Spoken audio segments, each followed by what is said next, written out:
Do you want the Romanian state to take it all? I didn't smile that day. And let me tell you that the reason I tell about men to become financially successful is for two reasons. One, because you have a job as a man to protect and provide, and you can do neither of those things if you are broke. That's the first reason. And the second reason I actually preach to young men to become as financially successful as possible is a greater, broader reason. And I believe we've entered a very interesting stage in humanity where the matrix is finally cracked. 3 or 4 years ago, there were certain narratives you could not talk against. But with Elon Musk owning X, and now we have Rumble, we have a lot more information on the internet, people are starting to tell the truth about many different subjects. There's a whole bunch of them we can name. And I like the idea of people who are free thinking with a free mind, who are not matrix controlled, making as much money as possible because it takes money to win wars, and I want these people to be financially successful. That's why I tell all of my fans who believe in me to become as rich as possible because they understand that everything the government does is lie to them. And we need finance. You use the word truth there. I don't think it's necessarily that people want to promote truth. They want to promote their opinions. Often people's opinions on facts can be very different.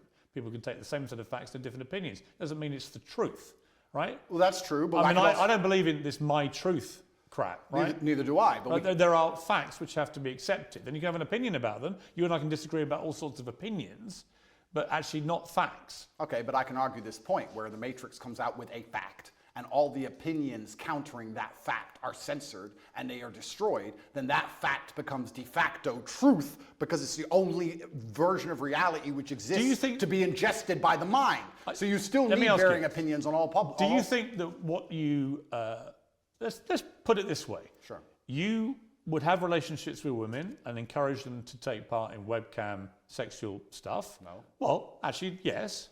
Why are we going back to this? Because there's one question I want to ask you about it, right?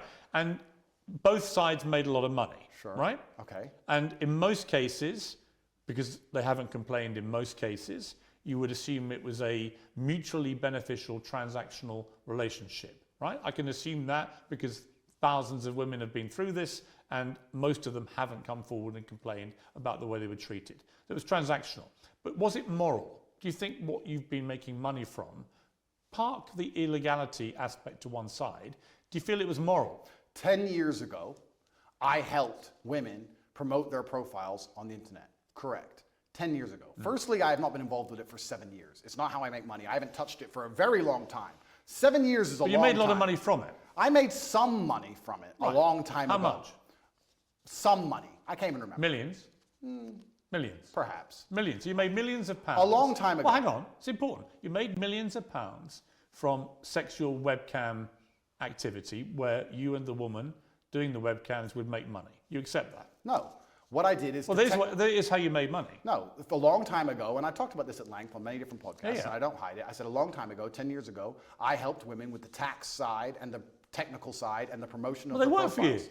The promotion of their profiles on certain websites. And I said about this, and I said I haven't been involved with it for 7 years. The only reason this is even coming up again is because I'm monumentally famous, because nobody cares. We're in Bucharest. Well, no, it's not. Piers, we're in Bucharest, Romania. Do you understand that there is a video chat studio with girls talking to men online right there, outside that window? I'm sure. In fact, there's about 10 or 15,000 women in this city who do that job now. And the fact that I had I dipped my toe in it 10 years ago isn't even significant. I'm only asking if you think it's moral.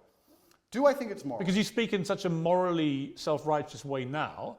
Do you think that that was moral? Well, I wasn't religious back then, but let me sit and analyze. Because you're now you converted to Islam. Yeah, correct. You're a Muslim. Correct. They have a code of behaviour.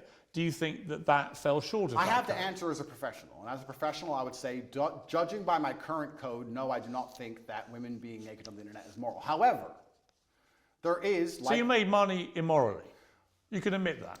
It's nuanced like all things, Piers. At the time I was atheistic. I know that some of my girls talked men away from suicide. A lot of men are ridiculously lonely. I would also say a lot of the lessons I know about men and how they think and how lonely and sad they can be and how difficult life is as a man actually came from that era, because I saw a lot of very successful men with a wife and with kids and with money pouring their heart out to some 20-year-old they never met about how sad they were. I learned a lot about the world, and I know that a lot of suicide was prevented, and I made a lot of women millionaires. But would I do it now? No. However, I'm in a very different situation now. I'm a different person. I'm religious. I'm also extremely financially successful. Please understand, Piers, I come from Marsh Farm, Luton. I came from one of the worst areas inside of the UK. I could have stabbed someone. All of my friends were breaking into cars, breaking into houses. Most of my friends are in jail. What did I do? I promoted accounts on the internet. You made money. Didn't sell crack.